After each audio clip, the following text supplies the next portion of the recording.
Good morning everyone, welcome to movies classes. आज हम आप लोग अपने तीसरे चैप्टर को शुरू कर रहे हैं जिसका नेम है आपका एक्सपोनेंट, जिसको आप पहले पावर्स के नाम से भी जानते हो ना। तो एक्सपोनेंट होता है क्या? अगर हम बात करें, जैसे अगर हम कोई एक नंबर ले लेते हैं, कुछ भी है ना, तो कोई नंबर अगर किसी टर्म के साथ मल्टीप्लाई हो, कोई एक कॉमन नंबर अपने खुद के साथ एक बार, दो बार, तीन बार, चार बार, है ना, ये क्या हो, अगर मल्टीप्लाई हो, तो हम लोग क्या बोलते हैं कि जैसे मैंने बोला कि 3 को मैंने क्या करा, 3 टाइम्स मल्टीप्लाई करा, है ना। तो यहाँ पे हम बोल सकते हैं 3 is multiply by 3 with 3 times, है ना। तो यहाँ पे हम बोल सकते हैं ये जो 3 टाइम्स है ना, इसको हम यहाँ पे एक्सपोनेंट के फॉर्म में दिखाते हैं। क्लियर है? एक्सपोनेंट के फॉर्म में कैसे दिखाते हैं? जैसे मैं बोलूँ 3 टाइम मल्टीप्लाइड हुआ, so we can go for 3 to the power 3। जहां पे नीचे वाला क्या होता है, ये बेस होता है, जो कि आपका कॉमन टर्म है। जैसे अगर मैं बोलूँ 2, clear, we have multiplied 2 1 2 3 4 5 and 6 time, 2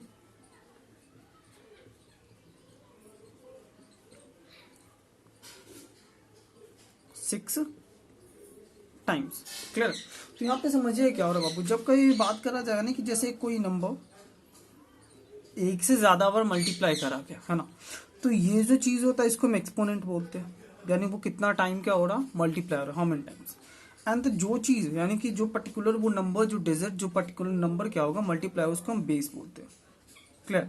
जैसे बोलो इसको अगर लिखना चाहो तो बेस इसका 2 होगा, मल्टीप्लाई कितना टाइम हुआ, 6 टाइम हुआ। सो ये हम लोग कुछ इस तरह से लिखते हैं, जिसको आपने पावर के नाम पे पहले भी पढ़ा होगा, है ना। तो यहाँ पे चीजें क्या समझिए, इसको हम लोग बेस बोलते हैं, इसको हम क्या बोलते हैं, एक्सपोनेंट बोलते हैं। जिसको पढ़ने के लिए हम लोग पढ़ते हैं, अगर 2 का पावर 1 रहे तो हम इसको सीधा लिखते हैं 2, 2 टू दी पावर 2 रहे तो हम बोलते हैं 2 स्क्वायर, 2 का पावर 3 हो तो हम क्या लिखेंगे, यानी कि अगर एक्सपोनेंशियल वैल्यू 3 हो तो क्यूब 4 हो तो हम क्या लिखते हैं, 2 टू द पावर 4।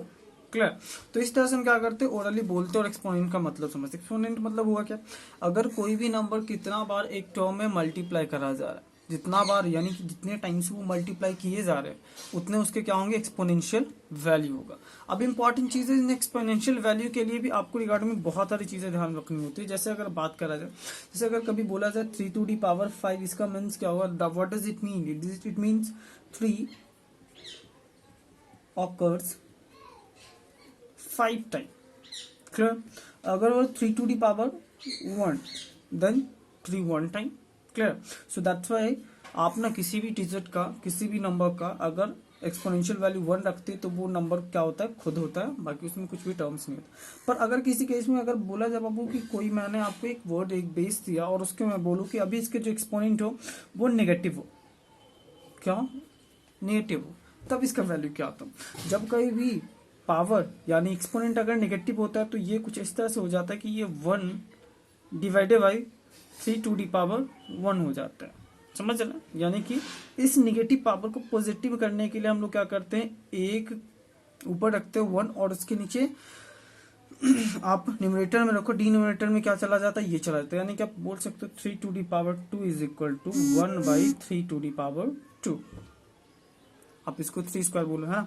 अगर मैं बोलूँ 5 to the power -4 is equal to 1 by 5 to the power 4। Clear? यानी अगर आपका एक्सपोनेंशियल वैल्यू निगेटिव हो तो उसको पॉजिटिव में करने के लिए हम उसको फ्रैक्शन में डालते हैं, जहां पर एक आपका न्यूमरेटर जाता है और बाकी का जो भी सारा का सारा टर्म है वो कहाँ चला जाता है, डिनोमिनेटर में चला जाता है। क्लियर? तो इस तरह से ये नेगेटिव टर्म हो गया। और आगे देखते हैं कि और क्या क्या चीज होती है एक्सपोनेंशियल में। आपको कुछ डिजिट, कुछ टर्म्स याद रखने, जैसे हम कुछ यहाँ बता दूं कि अगर बोला जाए मैं एक नंबर ले लूँ a to the power 1, that means a 1 time, a to the power 2 जिसको आप a स्क्वायर बोलो, a multiply 2 time, a to the power 3 जिसको आप a क्यूब बोलते हो, इसमें कितना हो जाएगा, a मल्टीप्लाई बाई 3 टाइम्स, और जितना हम लेंगे n, दैट मीन्स ये मल्टीप्लाई हो जाएगा n टाइम। क्लियर है? समझ रहा है? तो इस तरह से होता है। अगर बोला मैंने कि अगर a का पावर निगेटिव हो तो क्या होगा, ये 1 हो जाएगा ऊपर में, और ये जो आपका पूरा का पूरा टर्म है ये नीचे आ जाएगा डिनोमिनेटर में, यानी कि a टू दी पावर 1 हो जाएगा। फर्क क्या होगा, ये जो निगेटिव एक्सपोनेंट है ये पॉजिटिव एक्सपोनेंट में चेंज हो जाएगा। क्लियर है? आगे बढ़ते हैं। अगर कभी किसी केस में आपसे बोला जाए कि अगर मैं बोलूँ a टू दी पावर 0 हो तब क्या होगा, ध्यान रखिएगा, कोई भी टर्म हो अगर उसका पावर 0 हो रहा है तो उसका वैल्यू हमेशा 1 होता है एक्सेप्ट 0। ध्यान रहे, अगर मैं बोलूँ 10 का पावर 0 दैट मीन्स इसका वैल्यू 1 होगा।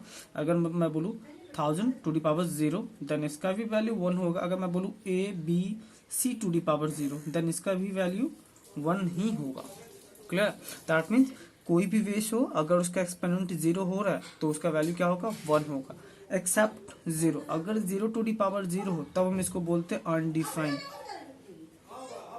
क्लियर है? दैट मीन्स 0 के अलावा बाकी सभी के लिए अगर एक्सपोनेंट 0 हो रहा है तो उसका वैल्यू होगा 1। अगर 0 टू दी पावर 0 हो तब इसका वैल्यू हो जाता है अनडिफाइंड।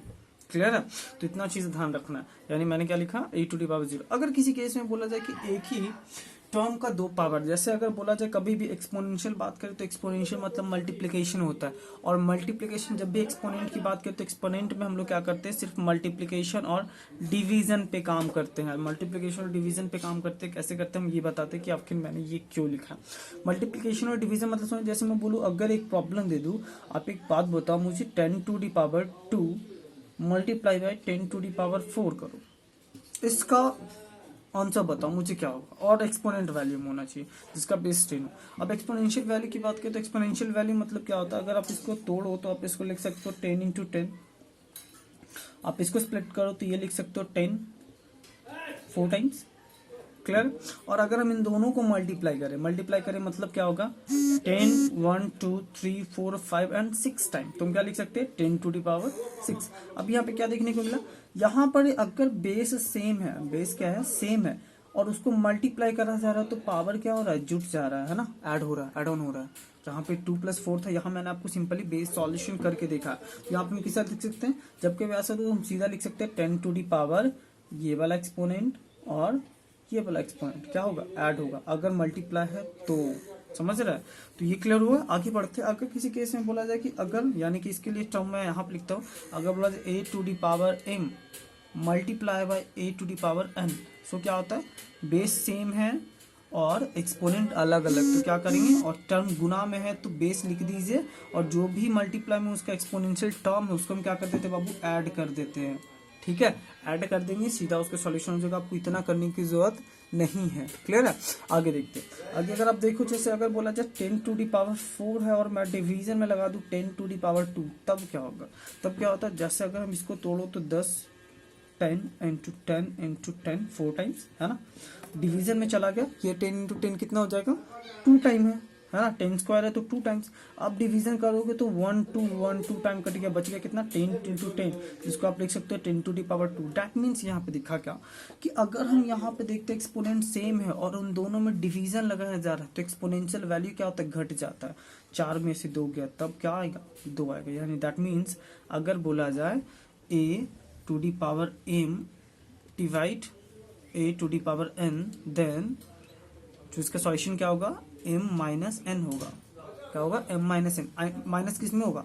जिस जो डिवीजन में नीचे जा रहा है ना, जो डिवीजन है वो घटेगा। क्लियर है? तो इस तरह से इसके सॉल्यूशंस हो जाते हैं। ये दो टर्म्स आपको समझने हैं। मैंने क्या क्या बोला? आपको इतनी चीजें याद रखनी है। ये जो मैंने चार्ट टिकआउट करा है ये आपको पता होना चाहिए, बाकी आपको हो सकता है पहले से भी पता। पर अगर किसी केस में एक प्रॉब्लम दे दे बाबू, कि जैसे मैं दे दूं यहाँ पे एक तीसरा problem 10 to the power 2 plus 10 to the power 2, तब इसका क्या करेंगे? यहाँ पे एडिशन, मैंने अभी बताया ये जो भी काम होगा ये सिर्फ मल्टीप्लिकेशन और डिवीजन में होगा, एडिशन और सब्ट्रैक्शन में नहीं होगा। दैट मीन्स ऐसा नहीं कि 10 का पावर 4 कर देना, 10 टू दी पावर 4 कर देना, ये गलत हो जाएगा। क्योंकि 10 का स्क्वायर कितना होता है? 100, एंड 10 का स्क्वायर 100, यहाँ कितना हो जाएगा? 200 आ रहा है। तो इसका कोई कैलकुलेशन मेथड नहीं होगा आपके, यानी एडिशन और सब्ट्रैक्शन का एक्सपोनेंशियल वैल्यू पे कोई डायरेक्ट कनेक्शन है ही नहीं।